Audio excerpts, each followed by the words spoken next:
ಕರ್ನಾಟಕ ಹೈಕೋರ್ಟ್ನಿಂದ ದರ್ಗಾ ಪ್ರಕರಣದಲ್ಲಿ ಮಹತ್ವದ ತೀರ್ಪು. ಸಜ್ಜಾದ ನಶೀನ್ ಅಡ್ವೊಕೇಟ್ ಹಜ್ರತ್ ಸೈಯದ್ ಮೊಹಮ್ಮದ್ ಮುಜೀಬುದ್ದೀನ್ ಸರ್ಮಸ್ತ್ ಸಾಹೇಬ್ ಹೇಳಿಕೆ.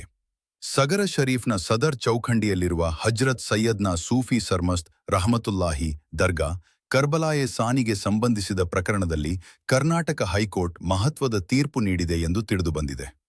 ಈ ತೀರ್ಪು ದರ್ಗಾದ ಆಡಳಿತ ಹಾಗೂ ಪರಂಪರಾಗತ ಹಕ್ಕುಗಳಿಗೆ ಸಂಬಂಧಿಸಿದಂತೆ ಮಹತ್ವದ್ದಾಗಿದೆ ಎಂದು ಹೇಳಲಾಗಿದೆ. ಈ ಕುರಿತು ದರ್ಗಾದ ಸಜ್ಜಾದ ನಶೀನ್ ಹಾಗೂ ವಂಶ ಪಾರಂಪರ್ಯ ಮುತವಲ್ಲಿಯಾದ ಅಡ್ವೊಕೇಟ್ ಹಜ್ರತ್ ಸೈಯದ್ ಮೊಹಮ್ಮದ್ ಮುಜೀಬುದ್ದೀನ್ ಸರ್ಮಸ್ ಸಾಹೇಬ್ ಕಿಬ್ಲಾ ಪತ್ರಿಕಾ ಹೇಳಿಕೆ ಬಿಡುಗಡೆ ಮಾಡಿ ಹೈಕೋರ್ಟ್ನ ತೀರ್ಪಿನ ವಿವರಗಳನ್ನು ಮಾಧ್ಯಮಗಳಿಗೆ ತಿಳಿಸಿದರು.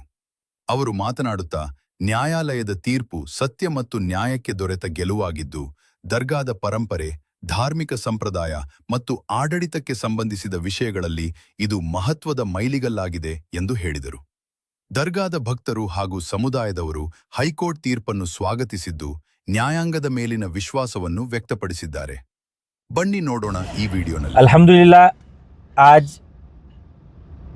आप लोगों के सामने हाजिर होने का मकसद ये है कि हज़रत सूफिया सरमस्त असदुल औलिया के फैज़ान से, हज़रत के करम से आज honourable high court of Karnataka का एक अहम फ़ैसला दरगाह शरीफ की तौलियत, मौरूसी तौलियत के ताल्लुक़ से जो केस चल रहा था उसमें आया है। आप लोगों को मैं वाज़ेह कर देना चाहता हूँ कि 1 साल क़ब्ल जो दरगाह शरीफ की जो मेरी मौरूसी तौलियत का जो ऑर्डर था, हेरिडिटरी ऑर्डर था, उसको ऑनरेबल वक्फ़ ट्रिब्यूनल ने स्टे किया था। हमने उस स्टे के ख़िलाफ़ हाई कोर्ट ऑफ कर्नाटका में एक अपील दायर की थी, जिसकी पहली ही सुनवाई में अल्हम्दुलिल्लाह हमें स्टे मिला था। 1 साल ये मुकदमा चला।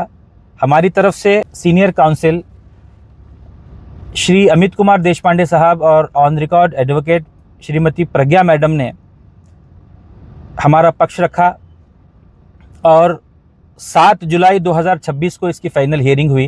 आज मुझे सर्टिफाइड कॉपी इसकी मिली, जिसमें हमारी अपील जो थी वो अल्हम्दुलिल्लाह ताला अलाउ हो चुकी है और इसका ऑर्डर अल्हम्दुलिल्लाह मेरे हाथ में आज मौजूद है। ये हमारी अपील जो थी वो अलाउ हो गई है। ऑनरेबल हाई कोर्ट ने अपना फ़ैसला सुनाते हुए impeached order dated 8/10/2025 passed by the Karnataka Waqf tribunal Kalaburagi in OS number 17 of 2023 insofar as it allows IA number 9 and states the implementation and operation of the order bearing so and so dated 29/3/2023 is hereby set aside.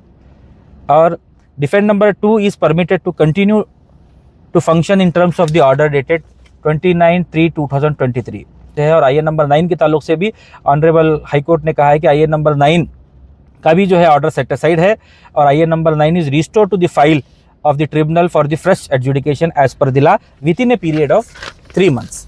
और ये अल्हम्दुलिल्लाह बहुत ही अच्छा order अल्हम्दुलिल्लाह honourable high court का आया है।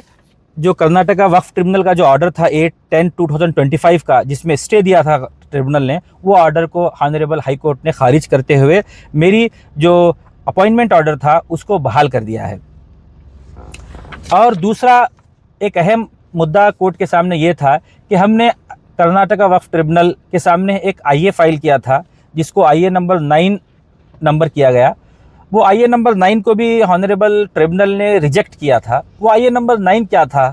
वो IA नंबर 9 ये था कि हमने IA नंबर 9 में कहा था कि असदुल्ला सरमस ने जो अपने आप को सज्जादा नशीन व मुतवल्ली डिक्लेयर करने का जो दावा पेश किया है, वो दावा सरासर मेंटेनेबल नहीं है, क्योंकि वक्फ ट्रिब्यूनल को ना मुतवल्ली डिक्लेयर करने का इख्तियार है ना सज्जादा नशीन। तो उसी के ख़िलाफ़ हमारे ख़िलाफ़ ये ऑर्डर हुआ था ट्रिब्यूनल में, तो हमने उसको भी अपील की थी। तो ऑनरेबल हाई कोर्ट में हमारे वकला ने बेहतरीन अंदाज में इस पर आर्गूमेंट किया और एक साइटेशन हमने ऑनरेबल एपेक्स कोर्ट का बिफोर द कोर्ट पेश किया। वो साइटेशन सैयद मोहम्मद आदिल पाशा कादरी, जिसमें ऑनरेबल सुप्रीम कोर्ट ने बड़े ही क्लियर अंदाज में कहा है कि अगर किसी को सज्जादा नशीन डिस्प्यूट है सज्जादा नशीनी का, तो वो सिविल कोर्ट उसका इख्तियार रखता है उसको मामले को सुनवाई के लिए। यही ऑब्जर्वेशन करते हुए ऑनरेबल हाई कोर्ट ने IA नंबर 9 को जो है रिमाइंड बैक किया है फ्रेश कंसिडरेशन के लिए 3 महीने के अंदर।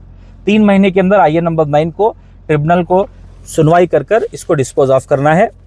अल्हम्दुलिल्लाह बेहतरीन IA नंबर 1 के ऑर्डर को कॉश कर दिया है और IA नंबर 9 का भी जो ऑर्डर ट्रिब्यूनल ने किया था उसको भी कॉश कर सेट असाइड कर रिमाइंड बैक कर दिया है कि आईए नंबर 9 को फिर से जो है एडजुडिकेट किया जाए। इसमें अल्हम्दुलिल्लाह हमें बहुत ही कामयाबी हासिल हुई। अल्हम्दुलिल्लाह ये मैं समझता हूँ कि मेरे जद्द आला का फैज़ान शुरू से मुझ पर है और तादम आखिर मुझ पर रहेगा, और मेरे बाद मेरी नस्लों में भी ये फैज़ान हज़रत सूफ़िया सरमस्त का जारी व सारी रहेगा, क्योंकि हमारा मकसद दरगाह शरीफ की अज़मत रफ्ता को बहाल करना, हज़रत सूफ़िया सरमस्त के मिशन को आम करना, दरगाह शरीफ में डेवलपमेंट का काम करना, उन नफूस ख़ुदसिया की खिदमत करना जिन्होंने अपनी ज़िंदगियों को निछावर कर कर दखन में इस्लाम की खिदमत की, दरगाह शरीफ में लोगों के डेवलपमेंट का काम करना, दरगाह शरीफ के तक़द्दुस को बहाल करना, ये हमारा मकसद था। तो इसी के पेश नज़र हर कदम पर अल्लाह तबारक व तआला के फ़ज़ल से, सरकार दो आलम सल्लल्लाहु अलैहि वसल्लम के सदक़े में, पंजतन पाक के वसीले से, सहाबा इकराम के फैज़ान से, मेरे जद्द आला हज़रत सूफ़िया सरमस्त असदुल औलिया के करम से, और मेरे ननियाली जद्द आला हज़रत सैयदना जलालुद्दीन हुसैनी शेर सवार रहमतुल्लाह अलैह की नज़र करम से हर मोड़ पर मुझे कामयाबी हासिल हुई। अल्हम्दुलिल्लाह आने वाले दिनों में भी अल्हम्दुलिल्लाह हम कामयाब रहेंगे और आने वाले उर्स को बहुत ही पीसफुल तरीके से मनाया जाएगा। और दरगाह शरीफ में जो डेवलपमेंट के काम हैं वो डेवलपमेंट के काम भी अल्हम्दुलिल्लाह जारी व सारी हैं, और आने वाले दिनों में मज़ीद डेवलपमेंट के काम इंशाअल्लाह ताला जारी किए जाएंगे। ये ऑर्डर पब्लिक रिकॉर्ड है, कर्नाटक हाई कोर्ट की वेबसाइट पर आप लोगों को मिल जाएगा।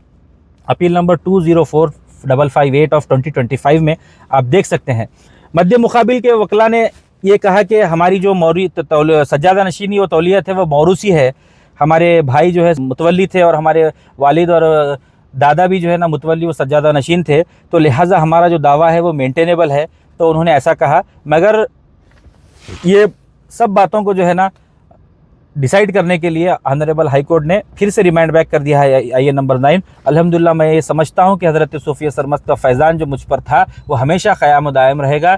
मैं सब लोगों से अदबन गुजारिश करता हूँ कि फैज़ान सूफ़िया सरमस्त रहमतुल्लाहि ताला अलैह का आप लोग हिस्सा बने और हज़रत सूफ़िया सरमस्त रहमतुल्लाहि ताला अलैह की खिदमत करें।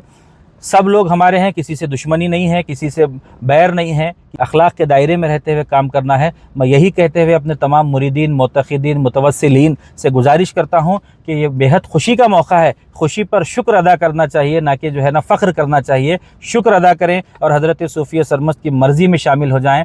अस्सलामु अलैकुम व रहमतुल्लाहि ताला व बरकातुहू।